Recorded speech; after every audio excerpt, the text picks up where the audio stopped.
The memory still haunts radar operators decades later.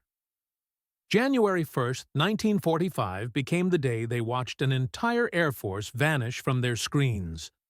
Not shot down by the enemy, destroyed by their own forces in one of history's most devastating friendly fire disasters. Lieutenant Klaus Weber stared at his scope that New Year's morning. His unit, Jägerswerder 27, had sent 43 fighters toward Allied airfields. One by one, the green blips disappeared from his screen. By 10 a.m., only 19 aircraft remained airborne. The rest had simply vanished into what operators called the black hole of New Year's morning.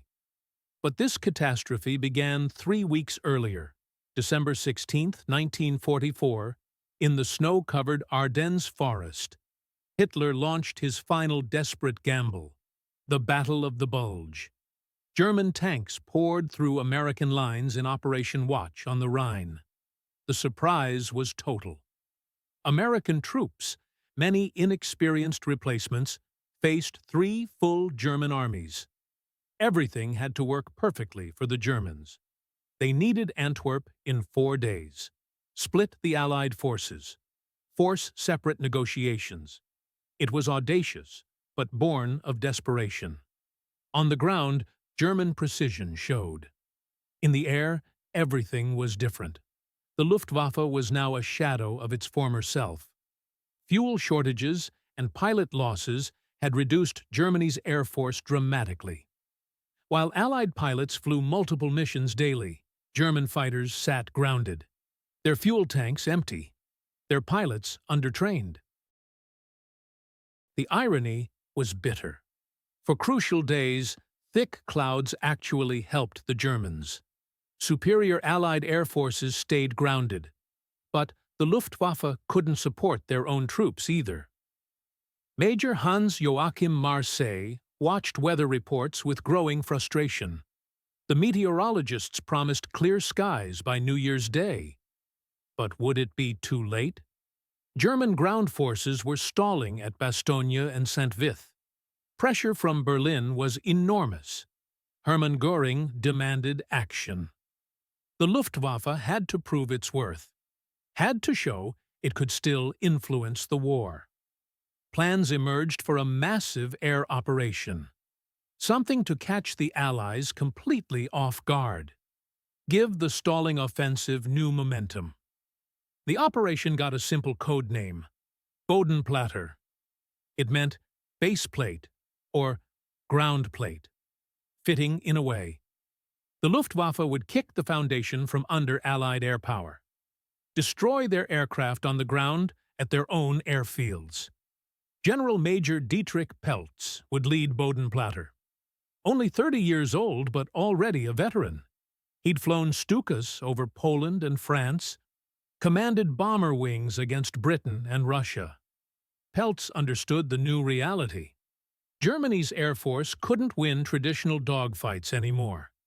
The Allies had too many planes, pilots, fuel. But on the ground, things were different. Allied aircraft were vulnerable when parked at bases, lined up in neat rows like sitting ducks. A surprise low-level attack could destroy hundreds without air combat. Peltz believed this was the Luftwaffe's last chance. The planning was careful. 17 Allied airfields would be hit simultaneously. Over 900 German aircraft would participate, every available fighter and fighter-bomber. Messerschmitt 109s, Focke-Wulf 190s, even Junkers 88 night fighters. Here the story takes its first dark turn. German High Command decided to keep the operation secret from almost everyone, including their own forces. Most pilots wouldn't be briefed until takeoff. Maps were distributed without showing German bases. Most critically, German anti-aircraft batteries weren't told about the mission. Nearly 1,000 Luftwaffe aircraft would cross their positions at dawn, and they knew nothing about it. Lieutenant Klaus Weber recalled the strange atmosphere on New Year's Eve. We knew something big was planned, but nobody would tell us what. The pilots were nervous, Ground crews worked through the night. Our commanders kept checking their watches. Weather finally began clearing December 31st. High pressure moved in from the east. Perfect flying weather. At Luftwaffe bases across western Germany, mechanics worked feverishly. Fuel trucks rumbled through darkness, topping off tanks. Precious gasoline hoarded for weeks. At 4:30 a.m. January 1st, 1945, engines roared to life. The sound was intoxicating to German ears. They hadn't heard such mass aerial activity in years. Here was the old Luftwaffe rising again, not the broken remnant of recent months. Something approaching the fearsome 1944s. Pathfinder units took off first. Twin-engine Junkers 88s would guide single-engine fighters. These veteran night fighter crews knew the route intimately. Behind them came wave after wave of fighters. Exhaust flames cutting through pre-dawn darkness like fallen stars. Obergefreiter Friedrich Müller watched his radar screen. Green blips multiplied as formation after formation took to the air. It was the most beautiful sight since the war began, he remembered. For once, we had the numbers. For once, we were attacking instead of defending. The formations flew low, barely 150 feet up. This avoided Allied radar and provided psychological warfare. German pilots wanted civilians to see and hear them. No, the Luftwaffe still had power, but flying so low created problems. Navigation became extremely difficult, especially for younger pilots lacking low-level experience. Radio silence preserved surprise, but formations had to stay together using visual signals alone. In gray winter dawn with frost and exhaust, it was treacherous. At 7:45 a.m., pathfinders reached navigation checkpoints. They began guiding main attack groups toward assigned targets. Brussels, Evere, Eindhoven, Volkel, St. Trond. 17 Allied airfields were about to receive the shock of their lives. The massive formation split into smaller groups, each heading for its target with deadly precision. That's when things went wrong. The first disaster struck Jägerswerder 1. 48 Messerschmitt 109s approached Melsbruck airfield. German anti-aircraft batteries near Brussels opened fire. The gunners followed standard procedure. Engage any low-flying aircraft over occupied territory. Major Johann Steinhoff saw black puffs erupting around his formation. German shells fired by German gunners at German aircraft. He broke radio silence, screaming warnings. Too late. 3 aircraft already spiraled down in flames. The same scene played across the battle zone. At Volkel, German flak brought down 2 Focke-Wulf 190s. Near The Hague, 7 more Luftwaffe fighters fell to their own defensive fire. The secrecy ensuring surprise was ensuring catastrophe instead. Jägerswerder 27 encountered not just flak, but RAF Spitfires. The air battle was brief, but devastating. Within minutes, 17 German aircraft were shot down or damaged. The remainder scattered, some jettisoning fuel tanks and fleeing toward Germany, others continuing in ragged formations. Back at German radar stations, operators watched in horror. Formations that had appeared so strong began disappearing. Not gradual fading indicating return to base. Sudden vanishing. The electronic signature of mass destruction. Obergefreiter Müller still watched his scope at Bad Godesberg. One by one, formations just vanished from our screens. We knew some would be lost, but this was different. Entire squadrons were simply gone. We kept checking our equipment. But the radar was working perfectly. The psychological impact was profound. These men had spent years watching Allied formations grow larger. First dozens, then hundreds, then over 1,000 bombers. They'd grown used to being outnumbered. watching helplessly as enemy aircraft struck German targets. But Bodenplatte was supposed to be different. Their moment to turn the tables. Show the world the Luftwaffe was still powerful. Instead, they watched their own aircraft disappear in incomprehensible numbers. Major Marseille, at Luftwaffe Command West, first realized the disaster's scope. By 8:30 a.m., he'd lost contact with over 100 aircraft. Some were engaged in combat or conducting attacks. But the pattern was clear. This wasn't going according to plan. The irony was crushing. German radar operators had tracked Allied bombing raids with growing despair, watching formations approach German cities with apparent impunity. Now, they finally watched their own large formations approaching enemy targets. But they witnessed catastrophe, not triumph. At some airfields, attacks succeeded brilliantly. At Eindhoven, German fighters destroyed 36 Allied aircraft. At Brussels-Aver, similar destruction was achieved. But the cost was appalling. German formations with 40 or 50 aircraft limped home with half that number. Experienced pilots who'd survived years of combat were falling victim to their own anti-aircraft fire. Lieutenant Hans Prager wrote in his diary, "Today I watched the Luftwaffe commit suicide on my radar screen. We sent out nearly 1,000 aircraft. I watched them disappear one by one, some to the enemy, others to our own guns." The psychological warfare worked, but not as intended.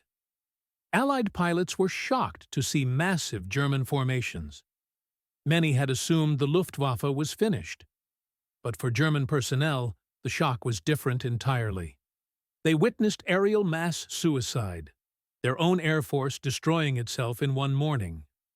Reports filtered back to German command posts. The operation achieved tactical objectives at many targets. But the cost was prohibitive. Entire squadrons were wiped out. Not just by Allied defenders, but by chaos and confusion the Germans created themselves. Clear weather that made the operation possible also helped Allied gunners. The same visibility that let German pilots find targets made them visible to every enemy gun. Most shocking to German commanders was realizing their security measures had become their greatest enemy. Anti-aircraft batteries meant to protect German installations were destroying the aircraft they were meant to defend. Major Peltz found himself ordering German anti-aircraft units to cease fire on potentially friendly aircraft. But with radio silence still in effect, there was no way to distinguish returning German planes from Allied attackers. By 10 o'clock that morning, the bitter truth was undeniable.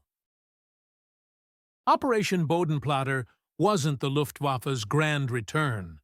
It was transforming into one of history's most catastrophic friendly fire incidents. Of over 900 aircraft that took off at dawn, hundreds were missing. Some had achieved objectives and were returning damaged. Others were shot down over enemy territory, but a significant number had simply vanished from radar screens. Their fate unknown. The human cost was equally apparent. In one morning, the Luftwaffe lost over 200 experienced pilots, men whose training took years and whose experience was irreplaceable. These weren't hastily trained youngsters. These were veterans, squadron leaders, flight commanders, the very heart of Germany's remaining air power. Major Steinhoff, who brought his damaged Messerschmitt home despite German flak hits, sat with his head in his hands. "We were shot down by our own people. Not one or two aircraft. Dozens of us." The mathematics were unsustainable. At Brussels-Evre, Germans destroyed 36 Allied aircraft, but lost 22 German planes and 16 pilots. Obergefreiter Müller grasped the broader implications as surviving aircraft landed. Damage reports painted a picture of systemic catastrophe. Aircraft riddled with holes from German shells and bullets. "The pilots came back in shock," Müller recalled. Not combat shock. We'd seen that before. This was different. They couldn't understand how their own side had turned against them. Some thought it was sabotage. Allied response revealed another German miscalculation. While attacks caught airfields by surprise, overall impact on Allied air power was minimal. Within 72 hours, replacement aircraft arrived from Britain and America. Squadron leader James Morrison summed up the Allied perspective. "Jerry gave us quite a shock. We hadn't seen that many German aircraft in months. But when smoke cleared, we realized they'd done more damage to themselves than us. We had more aircraft than before the attack." The psychological impact on German radar operators extended far beyond immediate tactical disaster. These men had spent years tracking Allied formations with growing despair. Bodenplatte was supposed to be their vindication.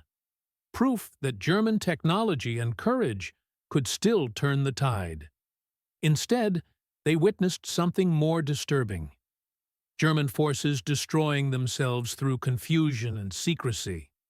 Radar screens that should have shown triumph instead displayed electronic signatures of aerial suicide. Throughout the day, clear skies continued working against German forces.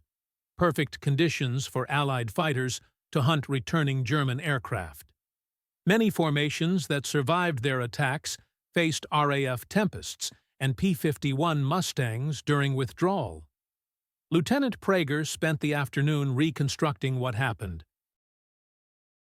Cross-referencing radar tracks with anti-aircraft positions and Allied patrols, he pieced together unprecedented friendly fire casualties.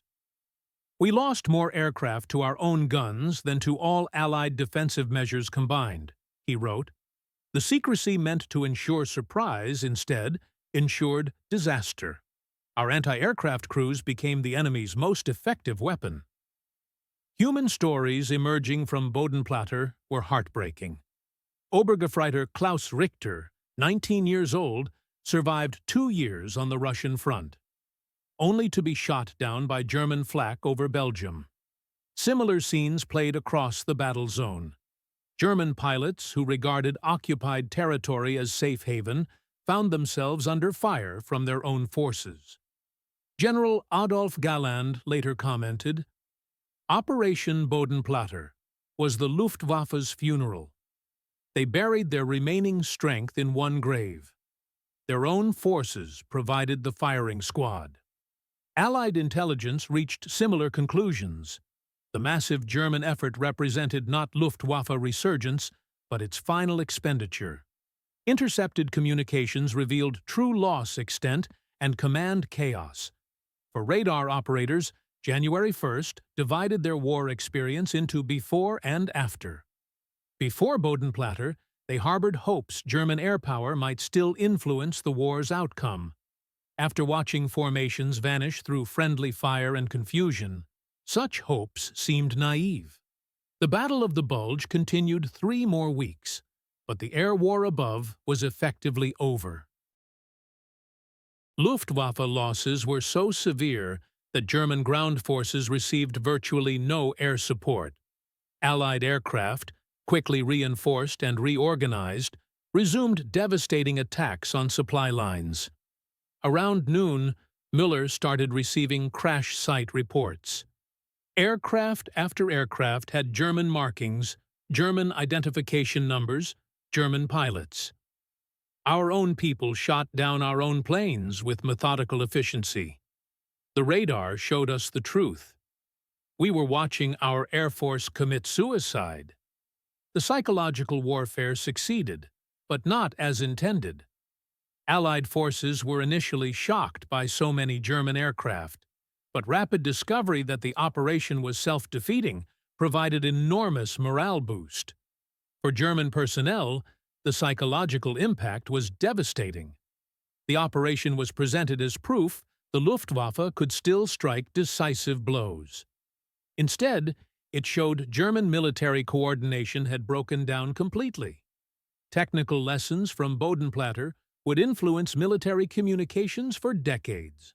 The disaster highlighted critical importance of inter-service communication and dangers of extreme operational security. But for radar operators who lived through January 1, 1945, technical lessons were secondary. They'd watched electronic signatures of young men simply vanish because of command structure failures. Final irony became apparent in following weeks. While Germans destroyed hundreds of Allied aircraft, replacements arrived so quickly that Allied air strength actually increased. Meanwhile, irreplaceable German pilots and aircraft lost on New Year's Day could never be replaced. The operation designed to cripple Allied air power instead administered the coup de grace to the Luftwaffe. By January's end, as the Battle of the Bulge concluded with German retreat, the air war in Western Europe was over. Not because Allies won some climactic battle, because German air power destroyed itself in one morning of friendly fire and operational chaos. Lieutenant Weber, whose unit lost 24 aircraft and 17 pilots, spent his final military service processing paperwork for men who would never return. We kept hoping for news. Maybe missing pilots were prisoners.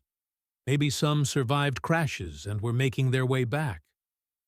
But gradually, we realized most radar blips that vanished represented dead men. Families throughout Germany received death notifications but were never told full circumstances. The propaganda value of admitting German forces killed their own was too damaging. For years after the war, families searched for information about loved ones who vanished during Bodenplatte. Never knowing many fell victim to German guns. The Battle of the Bulge ended January 25, 1945. German forces back where they started 6 weeks earlier. But the air battle ended much sooner. On New Year's Day, when the Luftwaffe destroyed itself in Operation Bodenplatte, Major Marseille summed up the experience in his final diary entry. "Today, I watched the German Air Force die on my radar screen. Not in glorious combat against overwhelming odds. Through our own stupidity and secrecy, we sent nearly 1,000 aircraft and watched them destroy each other." As spring arrived, radar stations were overrun by advancing Allied forces. Operators who witnessed the Luftwaffe's self-destruction became prisoners, their screens now dark. But the memory of watching German aircraft vanish through friendly fire would haunt these men forever. They'd been present when German air power destroyed itself, when careful planning and desperate courage were undone by communication failures that turned German forces against each other.